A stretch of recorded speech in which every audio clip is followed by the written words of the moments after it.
Welcome back to Horrifically Well Read, Bled, and Said. We are so excited to talk today to Wendy Dalrymple and Grace Reynolds, the curators of the upcoming anthology Poison Soup for the Macabre, Depraved, and Insane. Welcome. Yay! Thank you for having us. Thank you so much for having us. So I've been diving into this anthology for the past few weeks, kind of doing little bits and pieces of it. And I have to say, I love the format for this because it's very unique. And I don't know if I've ever come across an anthology that really has so many different kind of media that is in it. When you started thinking of this, was that part of it from the beginning, or did it just kind of come about as you were doing it? I was like, "You want me to take this one, Wendy? You want to take this one?" Yeah, I think that was always our intention. I think Grace and I had spoken about what we wanted to see in this anthology and what we liked to see in other anthologies. And sometimes when you get anthologies and it's all short stories that are like 3 to 5,000 words each, it gets to be kind of like a beast to go through. But when you break it up with blurbs, or I'm sorry, with drabbles and pieces of nonfiction that explain the piece of fiction that accompanies it, I feel like it's a really interesting way to do it. And you can still pick and choose and read throughout as you like, or you can go with the flow of the anthology and I think still get something out of it. So what was the original, obviously I love all the references, especially in the promotion of the book and everything. But as I'm reading it, I'm thinking horror is so comforting to us horror fans, right? And like soup is the same thing. And obviously this is poison soup, but I still think like the essays and even the stories have this sort of like, man, I really love horror feel to all of it. And it really is almost like that, especially now as it's getting colder. It's like that really like comforting thing of like, let's take a bite of horror. Let's hear how this person began to love horror and this person's thoughts of things. And I just love that idea. Yeah, I'm so glad. I was just thinking about how I was thinking today those same exact thoughts, actually, how horror is like a giant soup. And I think a lot of us in this space, probably most of us, feel safe in the horror sphere. There's a lot of it that we often go back to those familiar scares for inspiration, for comfort. I know we all have that one TV show or movie that we'll just put on in the background while we're folding laundry or something, or just something to give us a laugh, or if we need like a good thrill. So I think that when we thought of curating something for an anthology like this, we wanted to create something that people could come to. Oh, you don't have to even read it in order if you don't want to. I think that's what's really fun about the anthology. You can just open up to any page and pick out something and read it at your own pace, in any order that you want. We organized it in a way that was thematic, obviously, having read through it. We wanted to, you know that commercial back in the 90s of that snowman that's walking across the snow and he goes inside, he's sitting at the table, he's eating like Campbell's chicken noodle soup, and then Yes. all it all melts away. I think that we wanted some kind of similar feeling for people to come to this Yeah, and anthology. the nostalgia of that too. For me, this whole thing was just like nostalgia, and I think that there are so many of us, and Adam and Rebecca, I think that you guys are definitely have the same hearts that Grace and I do for looking back onto the things that we enjoyed in horror as kids and still do today, you know? Yes, absolutely. And it's interesting, reading from all the different authors how our stories like are different and, backgrounds are different and histories are different, but they all kind of rhyme, right? When it comes to like how we kind of, were introduced either to the genre or, you know, whether it's that video store or that basement with friends or whatever it is, it was like there just was something that drew us all to it. And those first sort of, whether it's Brian Macaulay with Scary Stories to Tell in the Dark or Banicular or whatever it is, whatever that first media is, it never leaves you, right? I, I was I, Absolutely. I was thinking you just brought up Banicula. I actually started reading Banicula with my oldest child over the past 2 months because of Angela's essay. I was like, wow, I haven't read those in years. Yeah, and And it it's was funny for our also classroom, we got the graphic novel, and so it's like gotten a second life with it. So that's really cool. I was just gonna say it was important for Grace and I to make sure that we were representing people that didn't just have specifically like these and 90s Americana memories of horror of growing up with horror. We wanted to be representative of different people from all around the world and people who were not the same age as us. And so we were kind of mindful of that as we were seeking out other people's horror, early horror references too. And just like people who had just different points of access to horror. Right, because some people it was media, and then other people it was sort of stories that were told from family or things that were, almost very real to them, that it was something that could potentially get you, kind of thing, which all of these are just really, fascinating ways to be introduced to the genre. And, some of them I'm like, I'm kind of surprised that you became a horror writer or were introduced or happy, to continue it because I would have probably been terrified if I thought, this creature was stalking around outside somewhere. But it is very interesting and very cool. I love that concept. And the one story and essay that really interested me, especially because I just listened to this like 12-part limited podcast on, it's called The Hidden Gem. And, obviously we know genies here and all that kind of stuff, but like the history and the folklore of the Gen is just one of the most fascinating things. And to have that, story of the meeting place of the Gen, I was just like, I want more of this right now. Yeah. Oh, definitely. It was really cool just seeing all the submissions that came in last year. We had the open call and just the inspiration that everybody came with. There was no two things that were the same. That's for sure. Yeah, and that's definitely what makes it, stand out. And it's funny because like we obviously had the Why I Love Horror book that came out relatively recently, which is excellent, and other anthologies, but the way that this one melds and goes through all those different things, I think really makes it stand out. And when you were going through all these submissions, now, did people submit stories and then you were like, hey, can you do an essay too? Did you say it can be any of these things and just kind of comb through them? Because some people just have essays, some people just have stories, some people have just, have both, all that kind of stuff. It was just really interested in, how you curated that. Well, as Grace will tell you, there is a spreadsheet. It is a monster. Um, with our invite, we wanted to make sure also that we gave enough room in the anthology for non-invite authors. We wanted to Mm. invite authors that we respected and we wanted to see more of their work represented. And so those authors that were invited to write an essay on their first brushes with horror and a story that accompanies it that complements that essay. So that was from the invited authors, and then everybody else who submitted was open to do either a drabble, a poem, a short story. Was there one other, Grace? Drabbles, poems, short stories, and creative nonfiction. Yes. So that was always what we wanted from the beginning, and we just kind of figured out as they came in. That's kind of how it was organized as we looked at the pieces that came in. Yeah, we're trying to balance out each section with obviously they're not all the same size as each section, but we try to make sure like, okay, like each section we hope to have like at least one drabble, hopefully a poem here, the same number of short stories, the same number of nonfiction to keep it somewhat balanced. Yeah, that's very cool. And I think it definitely, as a reader, it keeps you so interested in what's coming next because you don't really know, okay, when I turn the page, what is it that I'm going to be seeing? I think it probably was just this past year getting a few books when I was at Stoker of like horror poetry or dark poetry. I've always loved poetry. I went to school, for literature, so I had to read a lot of it and really came to respect it. But I always thought, how do those mediums come together?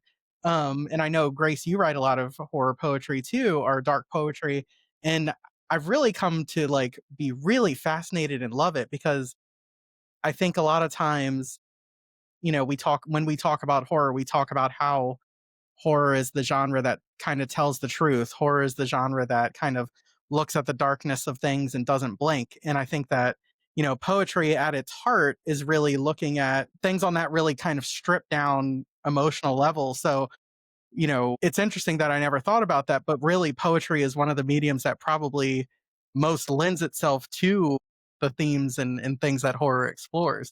Just wanted to get your thoughts on that. Yeah, definitely. I agree. It's funny. Same. I came into horror poetry not knowing that horror poetry was a thing, if that makes sense. Yeah.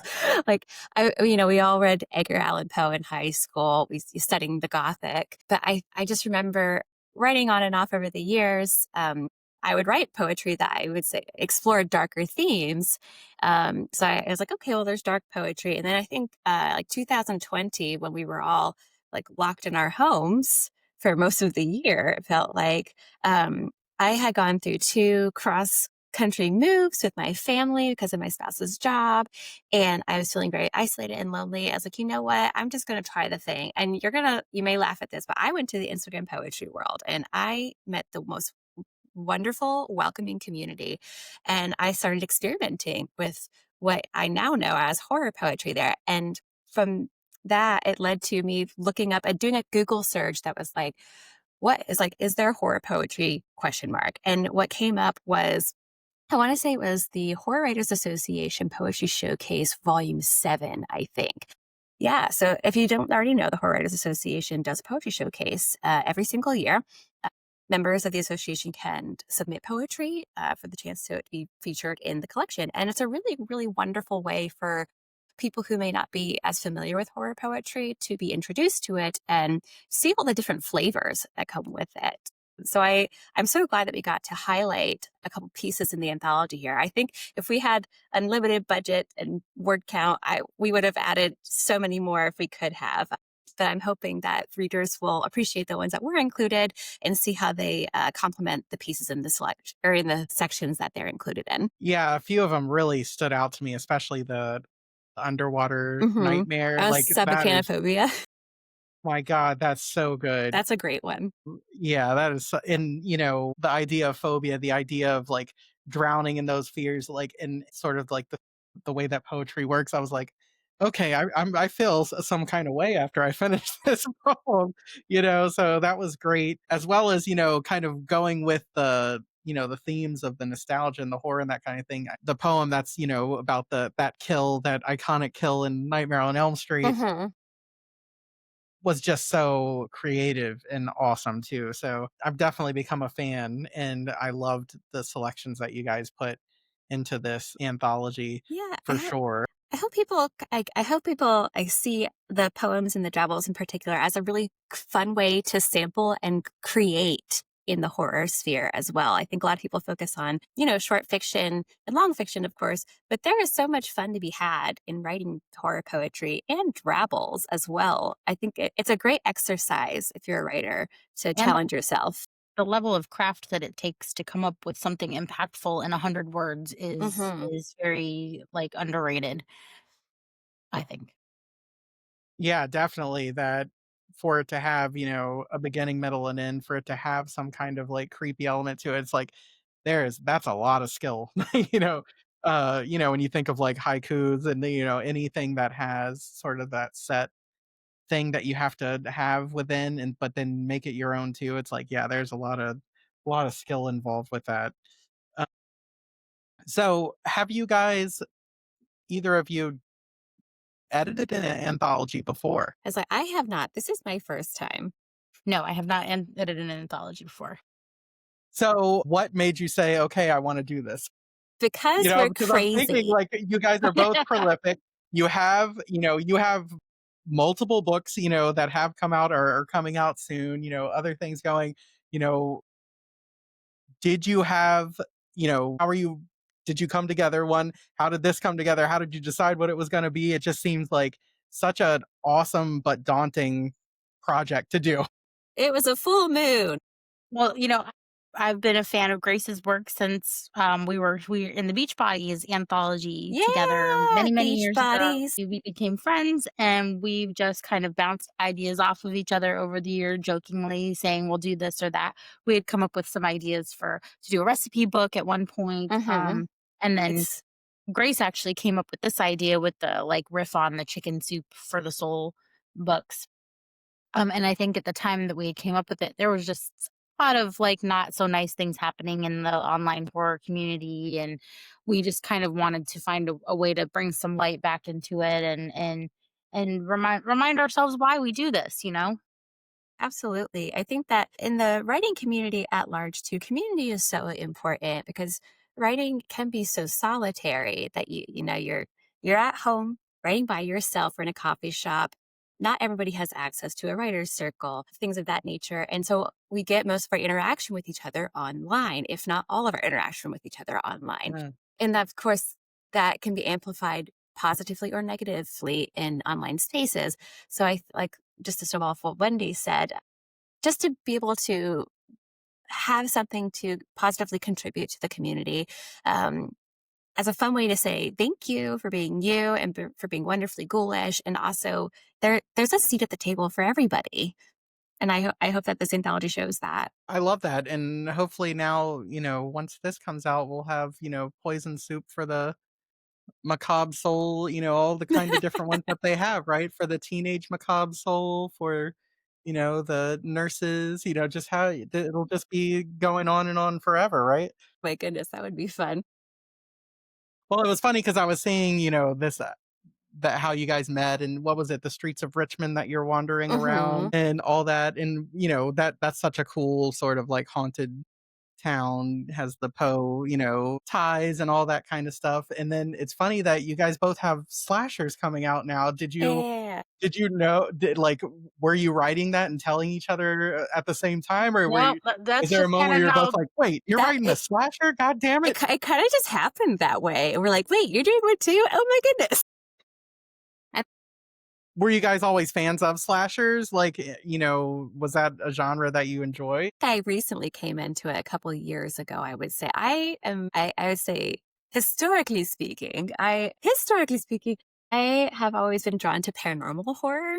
Mhm. And I really love it. But when I found myself getting more serious with writing, I had more fun, not just doing like paranormal, but I had more fun with a little bit more body horror and slasher things. And so that's like if I had to pick it, I would say Texas Chainsaw Massacre is kind of what brought me back into the slasher world.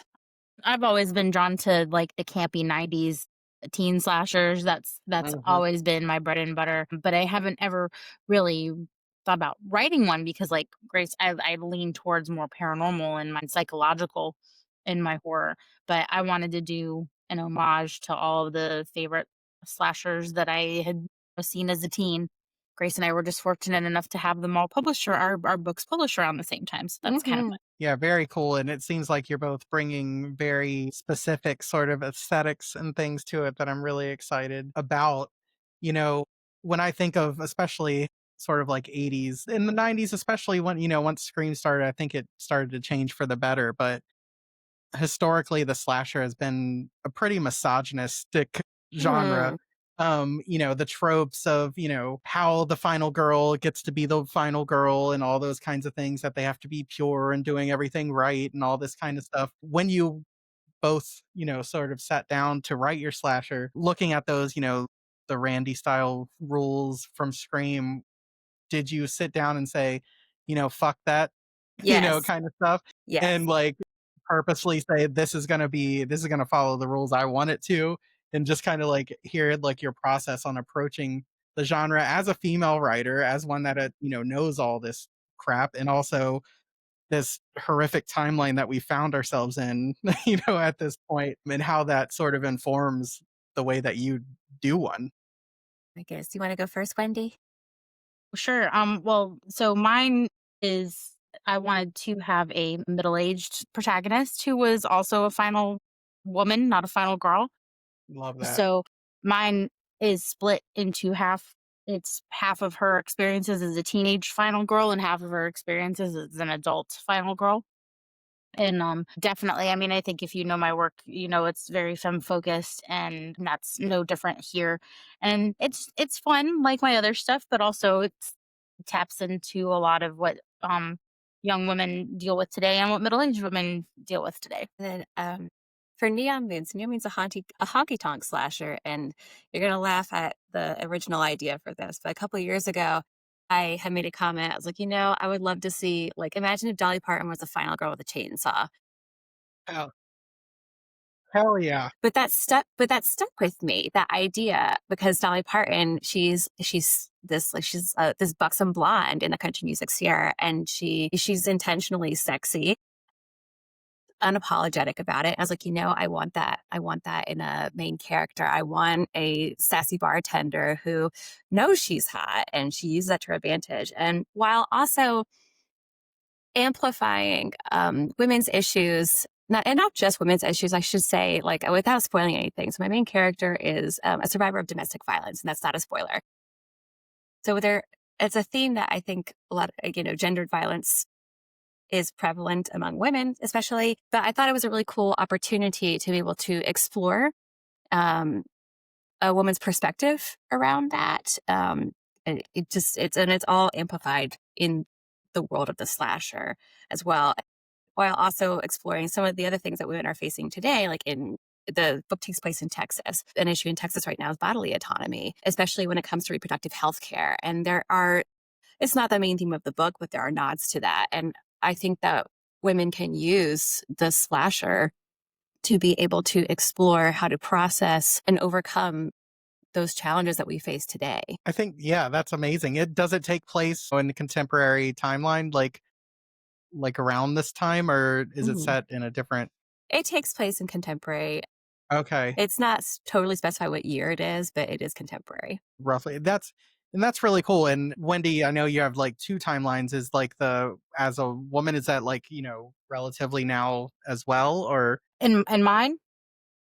Yeah, yeah. So mine's split, and it starts out in the mid to late 90s, and then the second half is in present day. Oh, sorry, you might have to cut this part.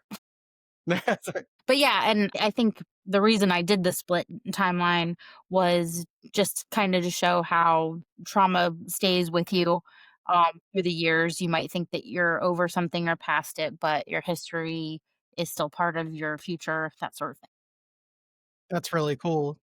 And I think that's kind of themes that you explored to really great effect, both, some of the things you talked about before, but with credenza too. And, I think that it just lends really well to both the genre and then being able to, you know, kind of explore things that aren't really talked about as much. Not that they're necessarily taboo, but I think that Rebecca here has, we talked a lot about perimenopause and sort of like how that is something that nobody talks about.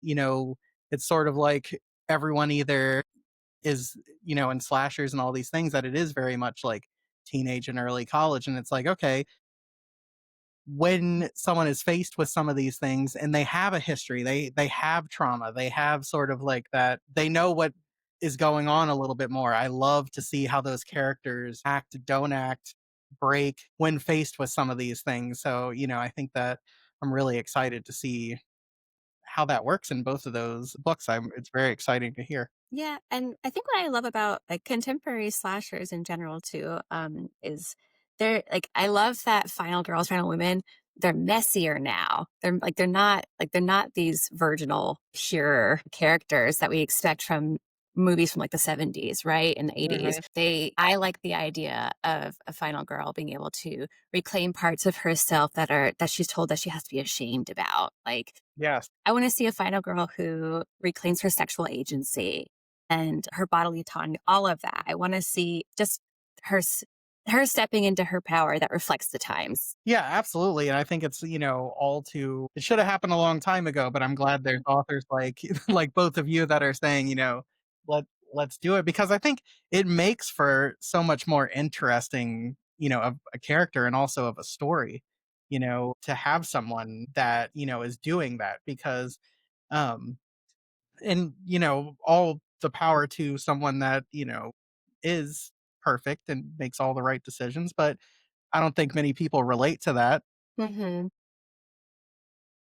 So to see like a character that you can really relate to and the decisions that they've made and, the hard choices, and that's some of the things in slashers, especially ones that work really well, that I enjoy, is like there is often moments where they have to make hard decisions, and, it is life and death. And so when it is a little bit messier, I think it comes off as more authentic, but then also kind of explores that psyche and those kinds of things that we love about horror in general to a much greater effect, I think. Definitely, definitely. So that is very exciting. To get back to the anthology, I'm really interested, as you're putting this together, thinking about the reader coming to it. What is it that you're hoping? I know you said, it's experiencing a lot of different styles and things like that. What do you want your readers to come away with when they have put down this anthology and finished it? I just want them to feel like they had a nice little hug from the horror world, just like that they feel like they were represented in some way within the book.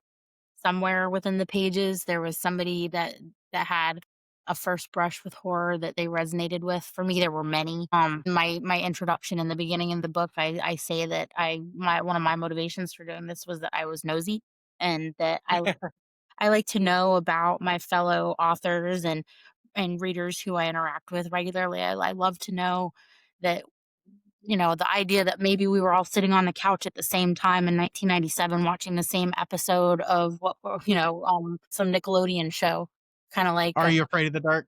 yeah. Well, Yes. and I think that Yeah, was the TV Glow movie.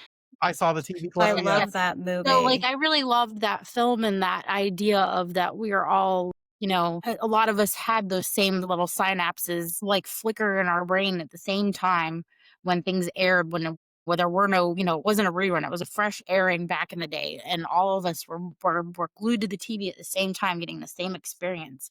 Mhm. And like that sort of thing just really like warms my heart to know that this other person who's writing that I admire also was probably like watching the same things at the same time or reading the same books from the book fair at the same time. I love that because it's very much like, you said before that a lot of times, we connect on social media or the internet with a lot of people because there is so much distance geographically and that kind of stuff. So, like, that idea that you're right, it's like we're all here now because we probably were all doing that same thing then. So, that is such a just like lovely sort of thought and idea that we were either huddled under the sheet with a flashlight reading that Goosebumps book or that Stephen King novel when we shouldn't have been, or watching, that episode of Are You Afraid of the Dark, or later that scary X-Files episode or whatever it might have Mhm. been. So that's such a lovely thought. Yeah. I was going to say, I hope that readers can come away with it, seeing that despite differences that we may perceive between one another, that there is a common thread in our community. I think that we are all seeking truth. We want to be seen as individuals, understood and accepted, and just being able to just freely be ourselves, which I think we live in a world that constantly tells us not to be ourselves. And I was just going to say, just snowballing off of the we want to be seen, I was just looking at a couple, you're going to laugh. I wrote down some quotes from some of the contributors from the Love anthology. that. And I want to highlight two, specifically from Jane Stincombe. She has an essay called Waiting to be Born, Washing Night Gallery. And Mhm. the first one is horror taps into that which we cannot name, but which threatens us all the same. Mm. And I think that's really profound, especially when you think about what's happening right now in the times. And then another quote that I really loved from her essay in particular, she says, I look for allies, other people who are not so much refusing to grow up as waiting for their moment to be born. And I think about there's a lot of people who are waiting for that moment for themselves. And I hope that maybe by reading our anthology, they see the experiences of our contributors and it gives them the courage to step out and be themselves in this space. That's amazing. It makes me think about a couple of things. Like right now it's the Goodreads, awards, voting and all this kind of stuff. And there's been, I don't know if you've seen on threads, but there's been a lot of talk about the lack of diversity in a lot of the choices for the first round. There was also a few events, even specifically like horror book events where the lack of diversity was apparent and talking about how it has to be a choice for those like yourselves that are either making an anthology or creating these events of who they're inviting, who they are asking to be a part of it, and what voices they want to amplify. And it sounds like, in looking at the table of contents and reading the different experiences of your contributors. That was clearly, part of your directive of saying, I want to hear from as many different backgrounds and experiences as possible. And, I just wanted to sort of hear your thoughts overall on that, especially in sort of this social media space where people are trying to get views, and the same sort of authors over and over again that they know are going to get those views are sort of put to the forefront, and how I think, that can kind of hurt other voices, coming out and books being read. Absolutely, and that's another reason that we wanted to read our entries blind. We didn't know, other than the invited contributors, we did not know who wrote what that we selected. We based our decision on the merit of the story and on how different and representation the story was. Yeah, I think it I think it was definitely top of mind for Grace and I to create a opportunity for people that don't normally get published, or for the people that they could benefit from some more exposure for sure. Absolutely. And I think if you'll I'm sure you probably noticed that it's an international anthology to some degree. Yes. Like we are so fortunate to have contributors from around the world, from cultures that we are familiar with to cultures that we're not as familiar with.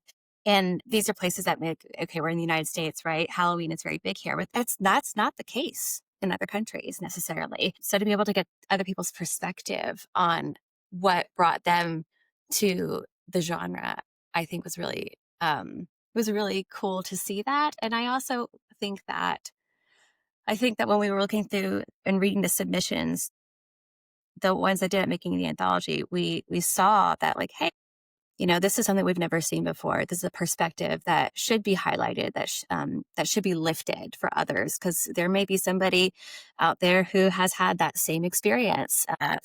It was, yeah, just to reiterate what Wendy said, that it was important to us because we want as many people to feel seen. We want it to feel inclusive. I love that. And I think that I know for myself, some of these authors that I had not heard of and contribute really great stories, poems, all the different things in here. I will certainly be seeking them out and seeing whatever other work they have, and doing that. So, mission accomplished for that for me, definitely. Yeah, it was cool to Which is see, like, a lot of them are, like, are crossing the genre too, like, we had some people who are, I think, are maybe more well known in, like, the sci-fi space and the fantasy space, so it was nice of them to be able to submit something, and be part of this with us. No, that is very cool, and, I know I've met Von Jackson a few times, at different signings and events and stuff, especially because he's relatively local, and comes to Brian Keene's store, Vortex, quite a bit. Actually, he was there with Brian McCauley when Candy Cane Kills Again came out, so, it was interesting to see those 2 in an anthology together too. But one of the things I love about horror is that I feel like more than most other genres, it mixes so much, where it's sci-fi horror is a thing, and horror romance is becoming more of a thing, and, literary horror and all this kind of stuff. So horror authors and anthologies can really, it's so much bigger of a, like, space for you guys to play in, and I love that you did that. I Yeah, and that's something that is important to me, because I do feel like within any genre, there's the people that want to keep the gate and keep their genre how they think it should be. But I think that, like you said, Adam, the horror genre in particular is very open to mixing genres, to coming up with whole brand new genres, to like just I want to encourage people to dabble in it and to not feel intimidated by it. yeah, and that like, there's the rules are, they're being changed, in a good way, for a good reason. I love that you brought up Vaughn, by the way, because his essay in particular completely changed my perspective on monsters in movies. Yeah, yeah, so cool, and then his story is so cool too, because I always love those sort of, like, internal, quiet, kind of apocalyptic stories where, but at the same time, it's also very character based, and, like, you don't know exactly what is happening, but it's really bad.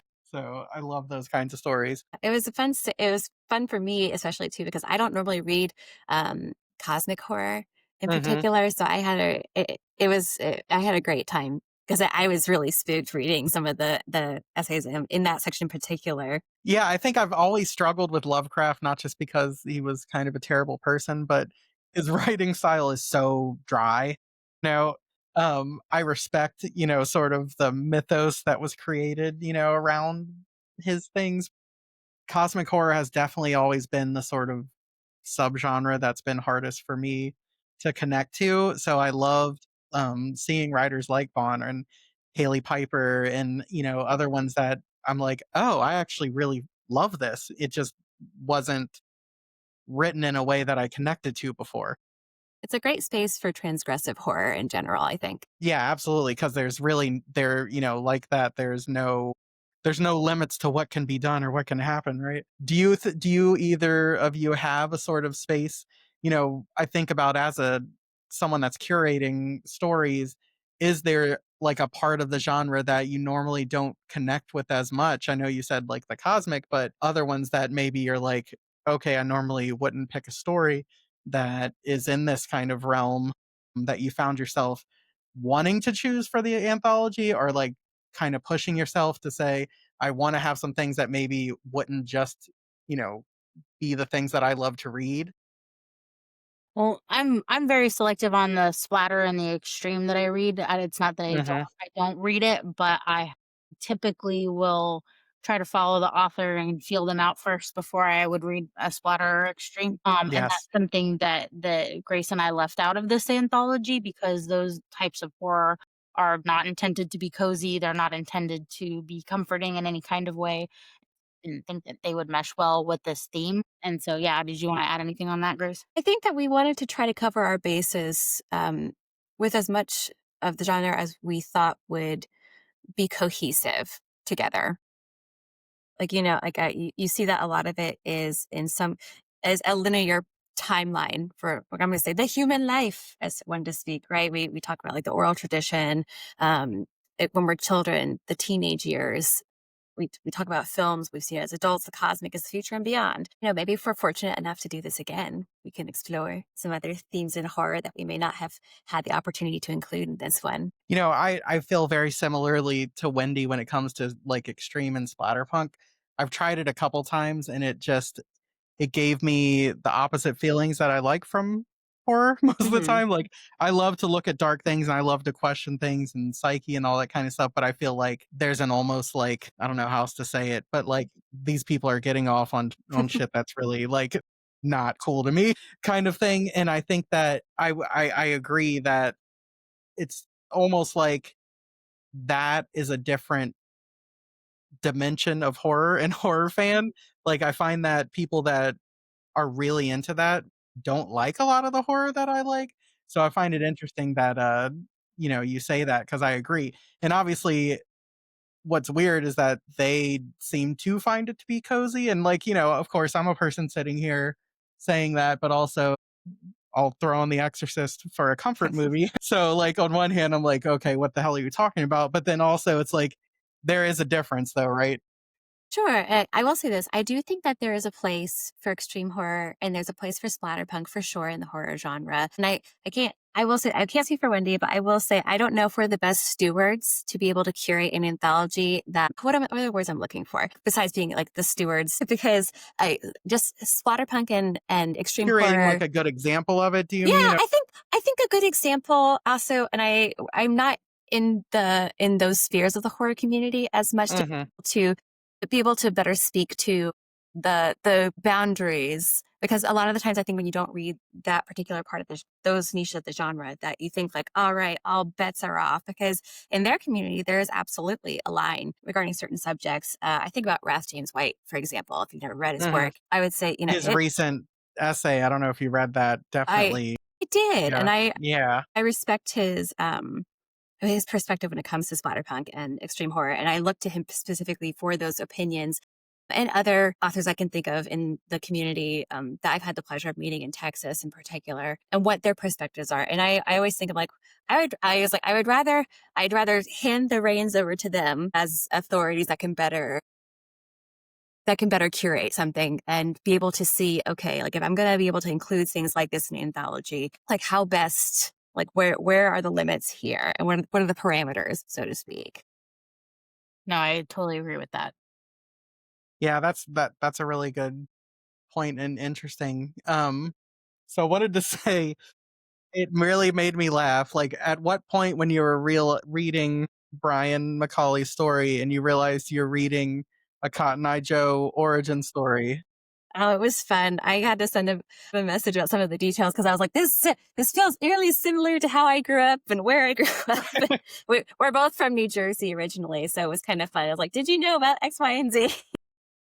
Oh my god, that's so funny, and, it's set in Pennsylvania, that's where I'm at, Hmm. so now I'm gonna go down the rabbit hole of those things. I grew up, Cotton Eye Joe came out when I was probably, what, in middle school or something like that, in late elementary and middle school, and everyone always, said it was an STD, was always the story for us that people would say that that was about, so I like his story a lot better. Yeah, yeah. And I thought it's a good learn for people who don't know the origins. They're gonna find out.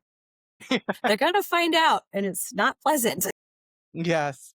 And what he does at the end of that story and the way it ties to his essay is so much fun, and I just love that. Yeah, he specifically asked, "It's like this is going to come after the essay, right? It's important." I'm like, yes, yes, that is the plan. Don't worry. Yes, I love that, and it's funny because, as a upper elementary teacher, I have the scary stories books in my classroom, and watching, kids find them, that's one that I live in a fairly conservative area, so Mm, I don't push it on them, but if they find it, I would love to talk to them about it because it is the same thing. It doesn't matter, 30 years, 40 years later, it's like those illustrations are just as scary to them as they were to me. And, they want to learn all about it. It's like, what did this really happen? Is this real? Like, what is going on here? And so, it just shows that power of horror going down the line in the generations. And I think that you really tap into it with this anthology so much. growing up in that era too, I liked. He basically talked about like we all have that moment in the library when we find that cursed book, and it feels. I was like, because that's how it happened for me, and I'm sure lots of other people too. I just found it in the library. I'm like, oh, what's this? Oh my gosh, what did I pull out? And like the rest is history. You're stuck. You're tied to it forevermore. Yeah, for me, it was that, what is it, Lester, the scarecrow story where he's Mm. stretching their skins on the Oh yeah, top of the roof at the very end. Like, that is the one that got me and is just ingrained I like the red in my spot. brain for the The rest of one my for me life. is the girl that gets the spider eggs laid in her That's face. fine That too. That's one, the red spot. That's my favorite one. I ooh, still think yeah. about that. And the illustration, I'm like, oh, there's spiders come out of her Yes, face. that Gross. image. And Gnarly. I'll tell you a story. My sister-in-law, this was, what, 15, maybe even almost 20 years ago. Her husband was on active deployment in Iraq, and she decided she wanted to have a Christmas tree, a real live Christmas tree in the house to say, like, oh, it's gonna feel, you know, he's not here, but I wanted to send pictures and all this kind of stuff. So she gets the Christmas tree, decorates it and everything, goes to bed, comes downstairs, and there was obviously spider eggs in the Oh tree. And she Gosh. said there was Oh probably thousands upon thousands of baby my gosh, spiders. yes. oh, I dude. say that's awesome, but that's also terrifying. No, for how much as I appreciate spiders, I think that they are fantastic creatures. They're the architects of nature. Look at all that they can do in their little tiny bodies. It's amazing. But there's an asterisk there. I don't love finding them in the corners and hidey holes in my house as this little surprise. And I try to save them when I can. But if I have a tree and there's a bunch of spider eggs on it, that is going, there's gloves, trash bags going straight to the Yep. curb. Get out of my She house. Every human being that she knew was called to come in. Oh, And I was like, okay, I guess I'll come help. Like, yeah, it's definitely that all I thought about when I heard was that image in Scary Stories to Tell in the Dark. So, that power continued on through theirs.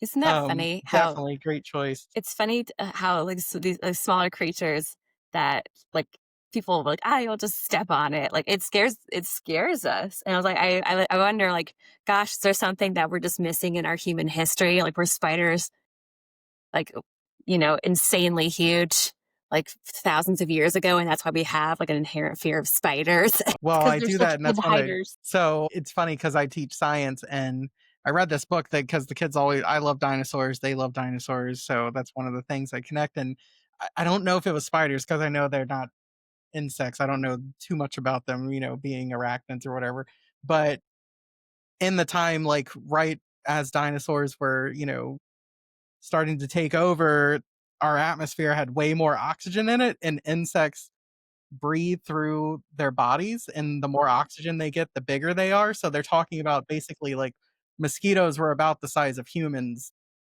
at that time, and millipedes the size of school buses and things like that. And so I definitely wonder if that kind of comes into our innate fears of some of these things. It's a part of us that remembers. Exactly. So I love that. Well, I know it's December. Is there a specific date for the anthology? Like we're just doing some final touch ups, and then our press will release that date for everyone to see. So Okay, it's coming. Don't worry, it's coming. perfect. So, yes, I need a physical copy for sure. I can't wait for that. And then And the cover by Wendy, Allison Flannery is just so, so perfect. It was yes, so pleased with it. love it.